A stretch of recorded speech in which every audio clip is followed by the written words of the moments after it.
I'm Ryan Szymanski, curator for Battleship New Jersey Museum and Memorial. Today I'm in one of the berthing spaces on the Battleship, and one of the most common questions I get asked by guests as they're walking through is, what are these Kleenex box looking things that are mounted to all the beds and many of the lockers all over the ship? This is clearly an aftermarket addition. What the heck is it? I tell them to read what's written on the tag. Emergency escape breathing device for emergency escape use only. These are known as the EEBDs, emergency escape breathing devices. The US Navy starts deploying these probably late 70s, early 80s. By that time, the military is starting to use a lot of plastics in the things that are on the ships. Even some of the clothing have plastics in them. And when Forrestal had her famous fire, and when some of the British ships were hit during the Falklands Wars, they caught fire and they burned with a really thick, black, choking smoke that had a lot of things like bad stuff from the melting plastics in it. And so unlike when the ship would have burned earlier in her career, where it's a bunch of fabrics and other things like that, this was a really nasty smoke, and they found that more sailors than they had anticipated had suffocated on the smoke.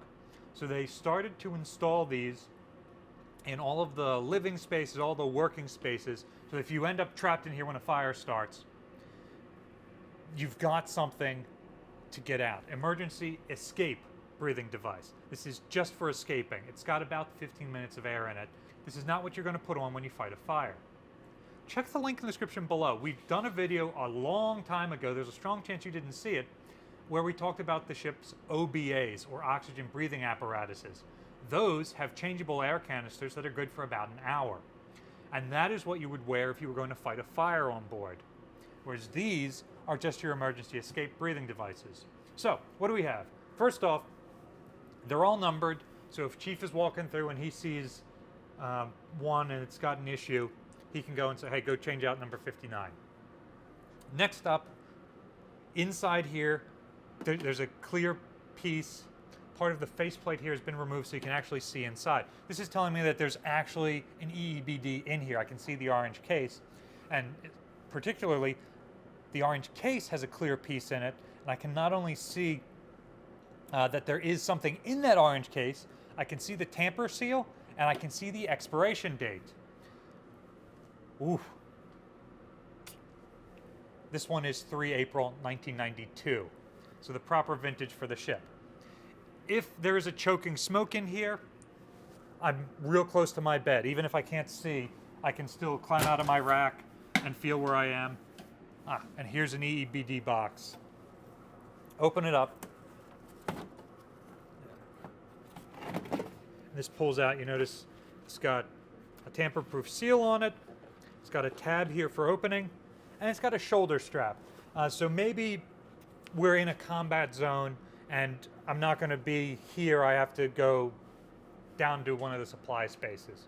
And there aren't any of these installed in that space because it's only the workshops and other spaces that are normally manned. Well, now I can throw this over my shoulder and I have it with me if I need it in an emergency. So, oh, yeah, on the cover, you've got all the instructions. 15-minute emergency escape breathing device. And then it's got the operating instructions, which is essentially open this, tear open the bag. There's a tab on it that'll start the oxygenation process, and then you just put this over your head. It's just a hood that fits over your face. It's got a couple of warnings on it. Avoid neck seal leakage. There's a seal around the neck. You don't want your air just falling out the bottom of the hood. And also, it's oxygen. Don't smoke a cigarette or anything like that inside the hood, or you could cause a fire. So, this opens up, and here it's just been vacuum packed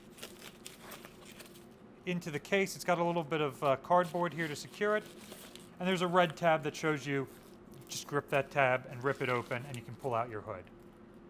And you can even see from here, pull to actuate tab that you would pull to start the airflow.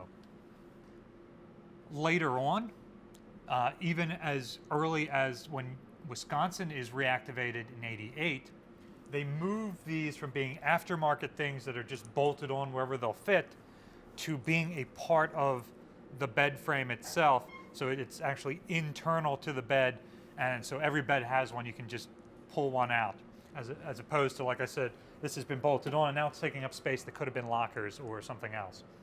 So this is very much a sign of how the equipment in the Navy is changing and how they then have to provide safety devices for that changing times. And this is very much the product of lessons learned. Ships like Forrestal received battle damage or equivalent damage that simulated battle damage. You don't learn these when you're doing sink exercises on a ship because you don't have crew on board. It's unfortunate that so many sailors died in the Forrestal incident, but their deaths taught the Navy a lot about firefighting and escape and survival. And so those changes made because of those sacrifices are now carried on to ships to the modern day.